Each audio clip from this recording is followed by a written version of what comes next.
In this video, we're going to explore the fascinating topic of mutations. A mutation, simply put, is any change in the base sequence of deoxyribonucleic acid, or DNI. This means that even a single change in the order of the letters that form our genetic code counts as a mutation. For example, if a cytosine base is replaced by a guanine base, this single switch alters the genetic code and is therefore a mutation. These mutations can occur spontaneously and naturally inside our cells, especially during the process of DNI replication, which takes place just before a cell divides, as happens during mitosis. Although mutations can arise on their own, there are factors that significantly increase their likelihood. Two major contributors to increased mutation risk are carcinogens and certain types of radiation.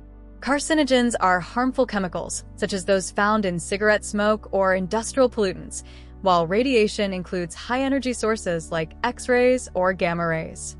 It is very important to remember, however, that while these substances increase the probability of mutations occurring, they do not guarantee that a mutation will happen every time someone is exposed to them.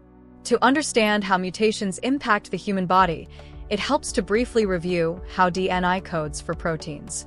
A gene is a segment of DNI that contains the instructions for making a specific protein. The gene is made up of a sequence of nitrogenous bases, and every 3 bases, which we call a triplet or codon, represent one of 20 different amino acids.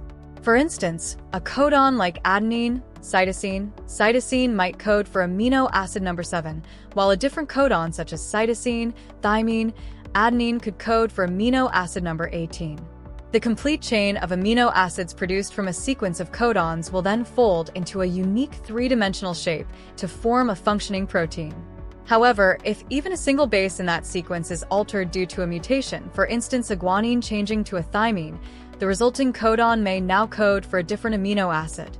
This small change can result in significant consequences because it can alter the final sequence of amino acids in the protein. As a result, the protein formed may have a different structure and thus a different function. For example, if this protein is an enzyme, a mutation might change the shape of its active site, making it incompatible with its specific substrate. This would prevent the enzyme from forming the enzyme-substrate complex, meaning it would no longer be able to catalyze its chemical reaction, effectively rendering it non-functional. That said, it is also important to point out that most mutations do not have a significant effect. Often, the change is so minor that it only slightly alters the protein without affecting its ability to function properly. Additionally, the majority of mutations occur in parts of the DNI known as non-coding regions. These non-coding sections are not part of any gene and therefore do not directly contribute to the formation of proteins.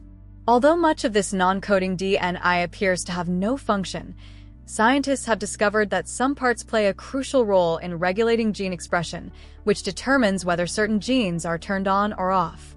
For example, in a nerve cell, there is no need to produce hemoglobin, a protein that carries oxygen in the blood and is only used by red blood cells. Therefore, in nerve cells, the gene responsible for coding hemoglobin is turned off, or in scientific terms, it is not expressed. Lastly, we need to look at the 3 main types of mutations, which are substitution mutations, insertion mutations, and deletion mutations. A substitution mutation occurs when one base is swapped or substituted with another. For instance, if a thymine replaces an adenine, or if a guanine changes to a cytosine, the codon will change, which may result in a different amino acid being included in the final protein sequence. Insertion mutations are a bit more severe. This happens when an extra base is added into the sequence. For example, if an extra cytosine is inserted between a thymine and an adenine in a codon like cytosine, thymine, adenine, the new sequence becomes cytosine, thymine, cytosine, which shifts all the remaining bases forward by 1 position. As a result, every codon after the insertion changes, meaning all subsequent amino acids in the chain will likely be different. This has a dramatic effect on the final protein, which may become completely non-functional. Deletion mutations are similar in seriousness to insertion mutations. Here, a base is removed entirely from the sequence. If, for example, a thymine is deleted, the sequence of bases following the deletion all shift one space to the left.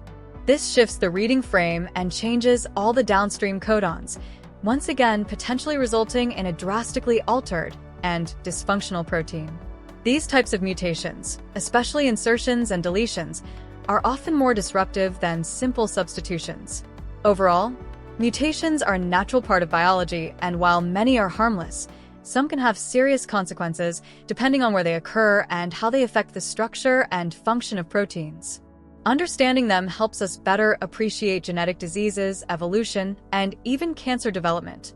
That wraps up our explanation of mutations.